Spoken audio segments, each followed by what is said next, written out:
हाय नमस्कार दोस्तों, good evening. संधि के बारे में पढ़ रहे थे हम। दो संधि हम पढ़ चुके हैं, व्यंजन संधि और विसर्ग संधि। उसके मैंने वीडियो डाल दिए हैं। आज हम पढ़ेंगे स्वर संधि शॉर्ट ट्रिक से। चलो शुरू करते हैं, देर नहीं करते हुए। स्वर संधि को असंधि भी कहते हैं। इसके 8 प्रकार हैं। संस्कृत में 8 प्रकार है, हिंदी में 5 ही है। जो हिंदी में 5 है वही संस्कृत में रिपीट हुए हैं और 3 प्लस हो गए। पहला है दीर्घ, गुण, वृद्धि, यण, अयादि। ये 5 प्रकार हिंदी में भी है, संस्कृत में भी है। 3 प्लस हो गए संस्कृत में पूर्व रूप, पर रूप और प्रकृति भाव। अब इनका थोड़ी सी जानकारी शॉर्ट में हम डालते हैं। पहला है दीर्घ संधि। इसका सूत्र है अ सवर्ण दीर्घ, यानी सिंपल से याद रखना है आपको। दोनों तरफ समान स्वर हो, यानी इधर अ या आ हो तो दूसरे शब्द में भी अ या आ हो। दोनों समान स्वर मिलकर के दीर्घ आ बन जाता है। इसी प्रकार हर एक स्वर में उ हो, दोनों तरफ ई हो। ठीक है, दोनों तरफ समान स्वर जैसे विद्या प्लस आलय, विद्यालय। विद्या का आ और आलय का आ दोनों मिलकर के दीर्घ आ बन जाता है। पितृणम, पितृ प्लस ऋणम, पितृणम। ठीक है। अब दूसरा है गुण संधि। गुण संधि का सूत्र है आद गुणः, आद गुणः, यानी अ प्लस ई मिलकर के ए बन जाता है, वहां गुण संधि होती है। और अ प्लस उ मिलकर के ओ बन जाता है। ठीक है, ये मुख्य फॉर्मूले। इन दोनों के ज्यादा उदाहरण है, बाकी कम है। तो ये इसका शॉर्ट फॉर्मूला है। उपेंद्र, नरेश, नर प्लस इश, नरेश ए बन गया है ना। परोपकार एक एक उदाहरण लिया है मैंने सबका। पर प्लस उपकार, अ प्लस उ का ओ बन गया। फिर है महर्षि, महा प्लस ऋषि, री का अर बन गया महर्षि। और तवलकार, तवलकार में री का अल बन गया। यहाँ तक क्लियर। फिर है तीसरा वृद्धि संधि। इसमें मुख्य ये याद रखना है, बीच वाले इस संधि से बने हुए शब्दों में बीच वाले में 2 मात्राएं आती है मध्यम वर्ण में। वृद्धि संधि, इसका सूत्र है वृद्धिवेची।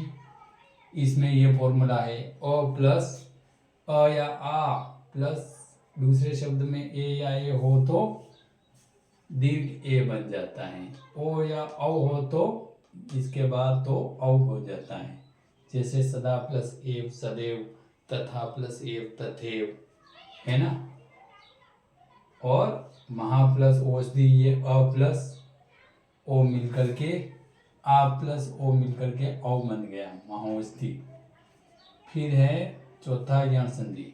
इसका सूत्र है इको यणची यानी सिंपल सा याद रखना, ई का य बनता है, उ का व बनता है, री का र बनता है और ली का ल बनता है।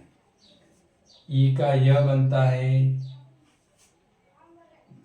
कोई भी असमान स्वर, यानी इन वर्णों के बाद प्रथम शब्द के अंतिम वर्ण में जो भी मात्रा है उसके बाद असमान स्वर आए कोई भी, तो ये बनते हैं। जैसे पर्यावरण, परि प्लस आवरणम, पर्यावरणम। तो परि में र में ई की मात्रा है, वो य बन गया पर्यावरण।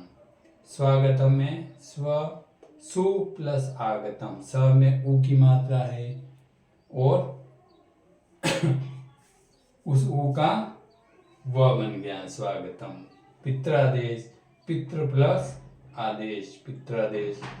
लृ प्लस आकृति, लाकृति। इसी प्रकार आगे है 5वां अयादि संधि।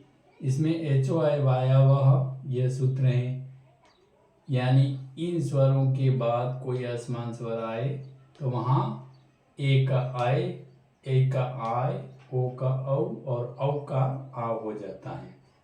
जैसे पो प्लस अन, पवना। इस एक सूत्र को मैंने, एक उदाहरण को मैंने पूरा अलग किया है।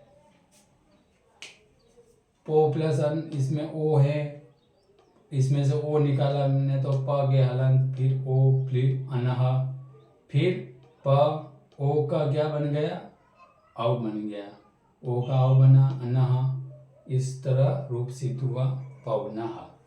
फिर आगे चलते हैं इसी प्रकार इन सब के भी रूप सिद्ध होंगे।